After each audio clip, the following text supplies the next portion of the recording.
जी नेताजी, सर्वप्रथम आपका परिचय और जो बहुजन मूवमेंट के लोग हैं, ये सब लोग अगर एक साथ मिलकर लड़ाई लड़ें तो कैसा रहेगा। जैसे आप बहुजन क्रांति पार्टी चलाते हैं, तो बसपा के साथ और भीम आर्मी आज़ाद समाज पार्टी के साथ गठबंधन में एक साथ लड़ें चुनाव।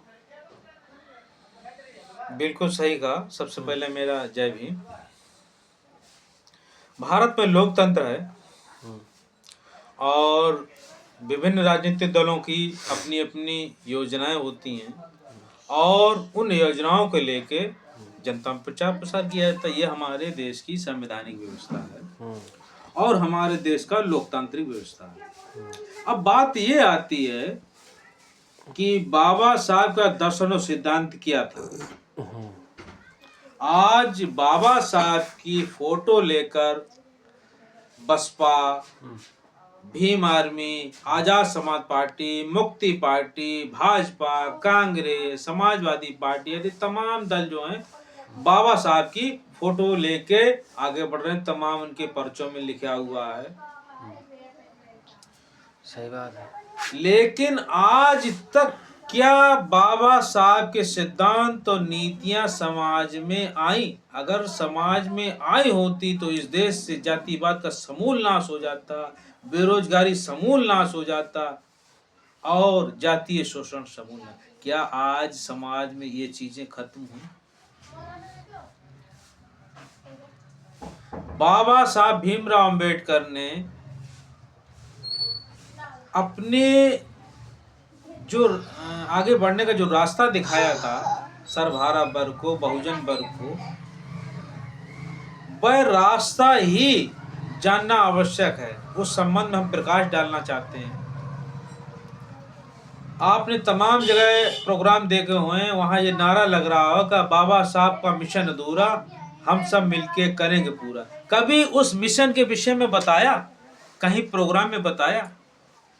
आज तमाम जगह आजाद समाज पार्टी, भीम आर्मी तमाम कार्यक्रम कर रही है। उन कार्यक्रमों में तमाम लोग जेल गए हैं। हर ऐसा एक हमारा अनुमान है कि शायद उत्तर प्रदेश के हर जिले से लोग जेल जा चुके हैं। अब जेल गए, पैसा खर्च हुआ, इससे क्या हमारा हित होगा? क्या जातीय शोषण खत्म होगा? क्या हमारे लोगों को नौकरी मिल जाएगी?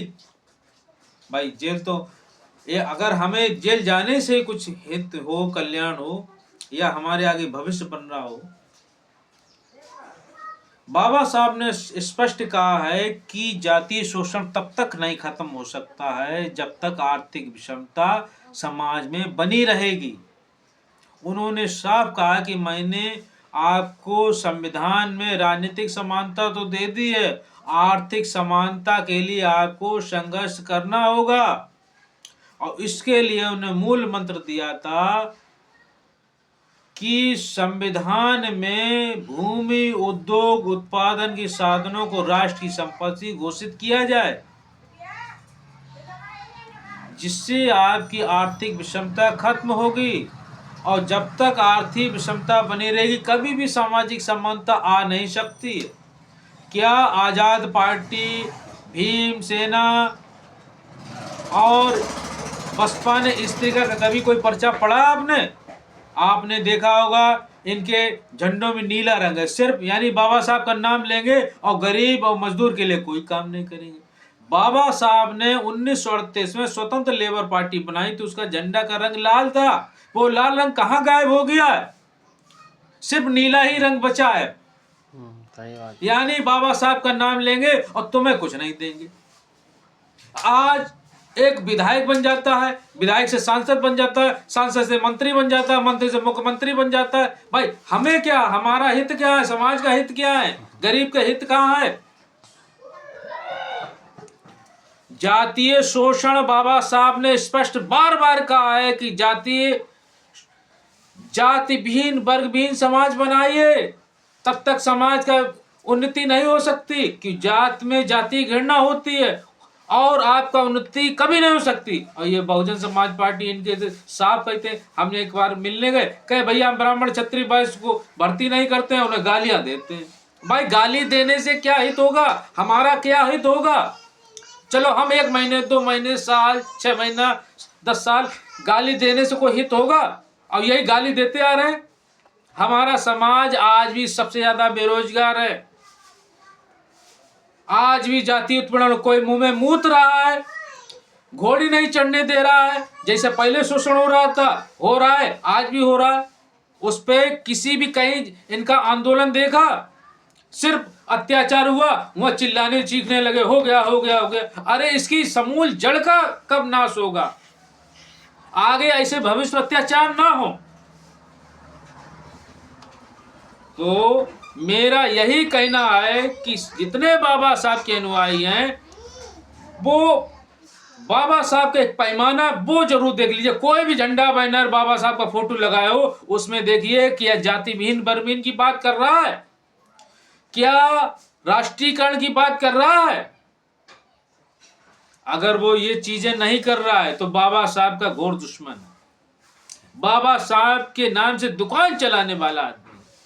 अब जैसा कि आपने प्रश्न किया, क्या हम बहुजन समाज पार्टी आजाद समाज पार्टी से गठबंधन, अरे गठबंधन हम करें, जैसा भाजपा है कांग्रेस है वैसे ही बसपा, इनमें अंतर बताइए क्या है, जैसा वो तैसा ये। इसलिए हम इनसे कैसे गठबंधन करते हैं। अगर ये राष्ट्रीयकरण की बात करें, राष्ट्रीयकरण की बात से हमारा सारा बहुजन वर्ग जो है उसकी गरीबी खत्म हो जाएगी। अब जब गरीबी खत्म हो जाएगी, जाति शोषण स्वतः खत्म हो जाएगा। मैं इनके साथ देने के लिए तैयार हूं। ये जाति विहीन बर्मीन की समाज की बात करने लगे, मैं इनके साथ खड़ा हूं।